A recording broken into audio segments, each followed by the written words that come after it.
আসসালামু আলাইকুম। স্বাগত জানাচ্ছি আপনাকে আন্তর্জাতিক সংবাদে। শুরুতেই থাকছে সংবাদ শিরোনাম। প্রথমেই জানিয়ে দেব নেতানিয়াহু কি সত্যিই মারা গেছেন, যা জানালো ইরানি গণমাধ্যম। এরপর জানবেন পরিস্থিতি ভালো নয়, ইরান থেকে বেরিয়ে আসার পরামর্শ ট্রাম্পের উপদেষ্টাদের। এরপর জানবেন ইরান যুদ্ধ থেকে পালানোর পথ খুঁজছে ইসরায়েল। আরও জানবেন ট্রাম্প নয়, যুদ্ধ কখন শেষ হবে তা নির্ধারণ করবে ইরান, কঠিন হুঁশিয়ারি আইআরজিসির। সর্বশেষ জানিয়ে দেব মধ্যপ্রাচ্যে যুদ্ধে শেষ হওয়ার আগেই জয়ী রাশিয়া। এতক্ষণ শুনছিলেন সংবাদ শিরোনাম, এবার বিস্তারিত। ইরানি ক্ষেপণাস্ত্রের আঘাতে নিহত হয়েছেন ইসরায়েলের প্রধানমন্ত্রী বেনিয়ামিন নেতানিয়াহু, এমনটাই দাবি করেছে তেহরানের আধা সরকারি বার্তা সংস্থা তাসনিম। মার্কিন গোয়েন্দা কর্মকর্তা স্কট রিটারের এক এক্সপোস্টের বরাতে এই দাবি করেন সংবাদ সংস্থাটি। এক্সপোস্টে সোমবার বলেন, ইরানি ক্ষেপণাস্ত্র নেতানিয়াহুর সরকারি বাসভবনে আঘাত হানার পর ঘটনাস্থলেই নিহত হয়েছেন নেতানিয়াহু। এই সময় তার বাড়িতে উপস্থিত ছিলেন ইতামার বেন গাভির, তিনি আহত হয়েছেন।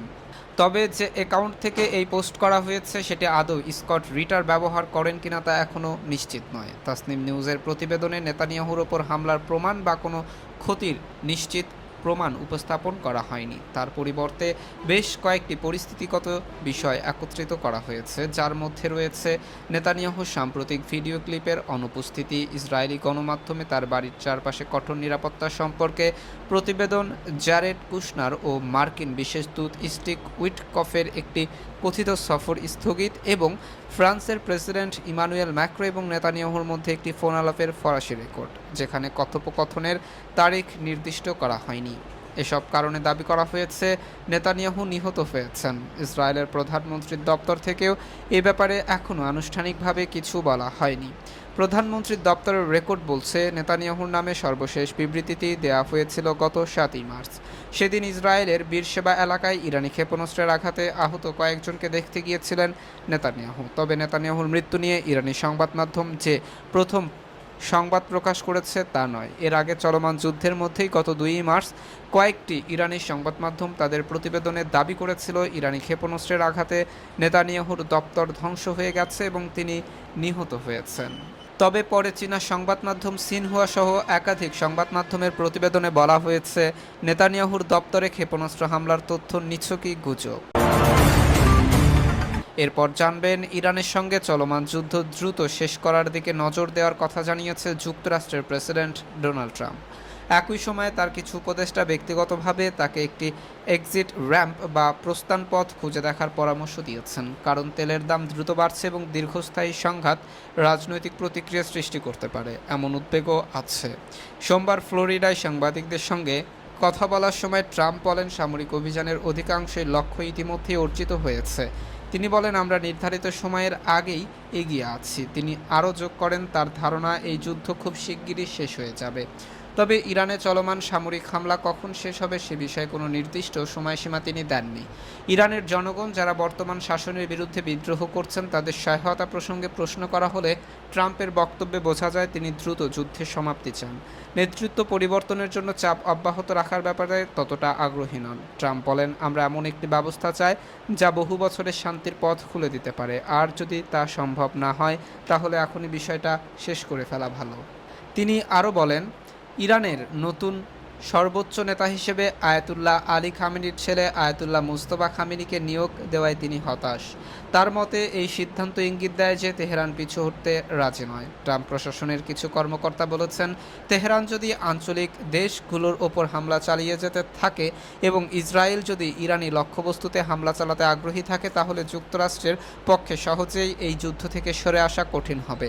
ওই বক্তব্যে ট্রাম্প বলেন, ইরান যদি হরমুজ প্রণালীর মাধ্যমে তেলের প্রবাহ বাধাগ্রস্ত করতে থাকে তাহলে তিনি ইরানের বিরুদ্ধে হামলা চালিয়ে যেতে প্রস্তুত। এই পানিপথ বিশ্বের অন্যতম গুরুত্বপূর্ণ তেল পরিবহন পথ।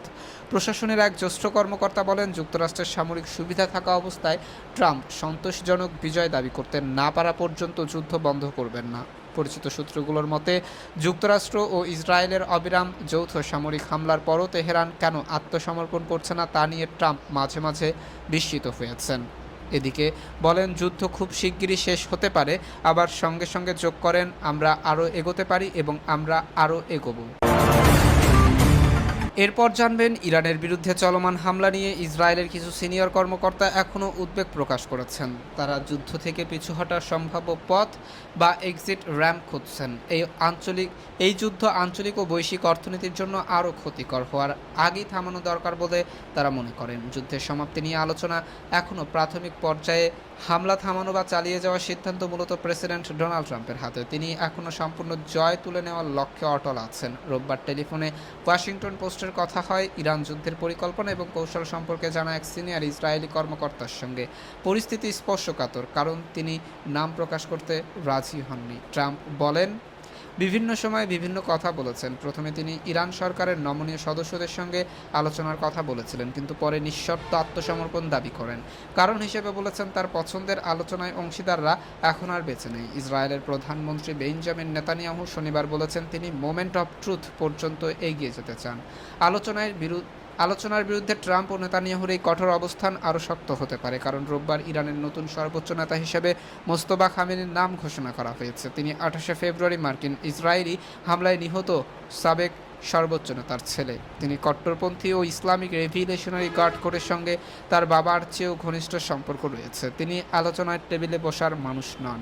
ওই ইসরায়েলি কর্মকর্তা ও তার মতো আরও অনেকের উদ্বেগের কারণ হলো যুদ্ধের বাড়তে থাকা খরচ। উপসাগরীয় দেশগুলোতে ইরানি ক্ষেপণাস্ত্র হামলা হচ্ছে, তেল ও গ্যাসের দাম বাড়ছে। এতে বৈশ্বিক অর্থনৈতিক সংকটের আশঙ্কা তৈরি হয়েছে। আর ট্রাম্প নিজেও জনসমর্থন ছাড়াই যুদ্ধে জড়িয়ে পড়েছেন। ওই ইসরায়েলি কর্মকর্তা বলেন শাসন উৎখাত না হওয়া পর্যন্ত লড়াই চালিয়ে যাওয়াটা আমাদের স্বার্থে কিনা তা নিশ্চিত নয়। কেউ অনির্দিষ্টকাল ধরে যুদ্ধের ময়দানে থাকতে চায় না। তিনি জানান ইসরায়েল ও আমেরিকার বোমা হামলা তার সামরিক লক্ষ্য পূরণের কাছাকাছি এসে গেছে। ইরানের পারমাণবিক কর্মসূচির অবশিষ্ট অংশ, ব্যালিস্টিক ক্ষেপণাস্ত্র ভান্ডার, অস্ত্র তৈরির কারখানা এবং সামরিক গোয়েন্দা ও নিরাপত্তা বাহিনীর শীর্ষ নেতৃত্ব ধ্বংস করার কাজ প্রায় শেষ পর্যায়ে। আরও জানবেন ইরান যুদ্ধ খুব দ্রুত শেষ হবে বলে জানিয়েছে মার্কিন প্রেসিডেন্ট ডোনাল্ড ট্রাম্প। ট্রাম্পের এই মন্তব্যের প্রতিক্রিয়ায় তেহরান বলেছে যুদ্ধ কখন বন্ধ হবে তা নির্ধারণ করবে ইরান। ইরানের ইসলামিক রেভিলেশনারি গার্ড কর্পস আইআরজিসি জোর দিয়ে বলেছে সমীকরণ এবং এই অঞ্চলের ভবিষ্যৎ আস্থা এখন তেহরান বাহিনীর হাতে। ট্রাম্পের ইরানের সংঘাত দ্রুতই শেষ হবে এই বিবৃতির প্রতিক্রিয়ায় এমনটাই জানিয়েছে আইআরজিসির এক বিবৃতিতে বলেছে আমরা যুদ্ধের সমাপ্তি নির্ধারণ করব। এতে আরও বলা হয় এই অঞ্চলের সমীকরণ এবং ভবিষ্যতের অবস্থা এখন আমাদের সশস্ত্র বাহিনীর হাতে। আমেরিকান বাহিনীর যুদ্ধ শেষ করবে না। ট্রাম্প বলেছেন ইরানের বিরুদ্ধে যুদ্ধ স্বল্পস্থায়ী হতে পারে, কিন্তু তিনি নতুন সর্বোচ্চ নেতা বেছে নেওয়ায় ইরানের বিশ্বব্যাপী তেল সরবরাহ ব্যাহত হলে যুদ্ধ আরও তীব্র হওয়ার আশঙ্কার কথা জানিয়েছেন।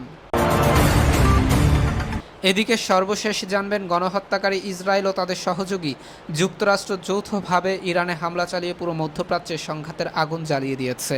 এরপর থেকে কঠোর ভাষার জবাব দিয়েছে তেহরান। সরাসরি তেল আবিবে ঝাঁকে ঝাঁকে ড্রোন এবং ক্ষেপণাস্ত্র নিক্ষেপের পাশাপাশি প্রতিশোধমূলক হামলার অংশ হিসেবে উপসাগরীয় দেশগুলোতে অবস্থিত মার্কিন সামরিক ঘাঁটিসহ স্বার্থ সংশ্লিষ্ট স্থাপনায় হামলা করে যাচ্ছে ইসলামী প্রজাতন্ত্রের বাহিনীর সদস্যরা। ওয়াশিংটন ও তেল আবিবের মধ্যেই ইরানের এই অসম যুদ্ধ 11তম দিনে গড়িয়েছে। এখন পর্যন্ত হামলা বন্ধের কোনো লক্ষণ দেখা যাচ্ছে না।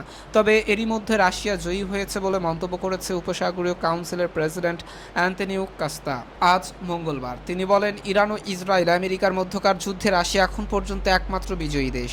ব্রাজিলসে ইইউ রাষ্ট্রদূতদের উদ্দেশ্য দেওয়া এক বক্তৃতায় কস্তা বলেন জ্বালানি তেলের দাম বাড়ার ফলে ইউক্রেনের বিরুদ্ধে যুদ্ধ চালিয়ে যাওয়ার জন্য তারা নতুন সম্পদ বা অর্থ পাচ্ছে। তিনি আরও বলেন অন্য দেশের যে সামরিক সক্ষমতা এবং অস্ত্রশস্ত্র ইউক্রেনকে সহায়তার জন্য পাঠানো যেত সেগুলো এখন অন্যদিকে ডাইভার্ট বা অপসারিত হওয়ায় রাশিয়া লাভবান হচ্ছে। মধ্যপ্রাচ্যের সংঘাত এখন আলোচনার কেন্দ্রে চলে আসায় ইউক্রেন ফ্রন্টের দিকে মনোযোগ কমেছে, যা রাশিয়ার জন্য সহায়ক হয়েছে। কস্তা আন্তর্জাতিক নিয়মভিত্তিক শৃঙ্খলা রক্ষার উপর জোর দেন, যা তার মতে বর্তমানে যুক্তরাষ্ট্রের কারণে চ্যালেঞ্জের মুখে পড়েছে। তিনি সতর্ক করে বলেন আমাদের অবশ্যই সংঘাতের দিকে আরও বিস্তার এড়াতে হবে। এমন পথ মধ্যপ্রাচ্য, ইউরোপ এবং তার বাইরের অঞ্চলের জন্য হুমকি স্বরূপ। এতক্ষণ আমাদের সাথে থাকার জন্য ধন্যবাদ। পরবর্তী সংবাদ সবার আগে পেতে আমাদের চ্যানেলটি সাবস্ক্রাইব করে পাশে থাকা বেল আইকনটিতে ক্লিক করে রাখুন।